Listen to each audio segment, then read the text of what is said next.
Ito, kalabas ulit kami ni Mrs. Sakto lang, presko lang yung lamig. -5 siguro, 7 yung hangin.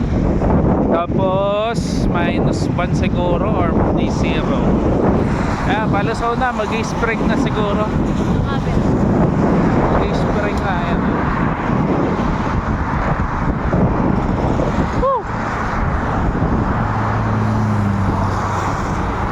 Yan, putik-putik na sila.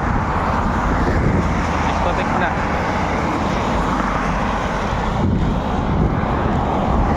Kami ngayon sa Superstore, bibili kami ng Recado. Okay, mamaya na lang ulit. Sakto 1 minute.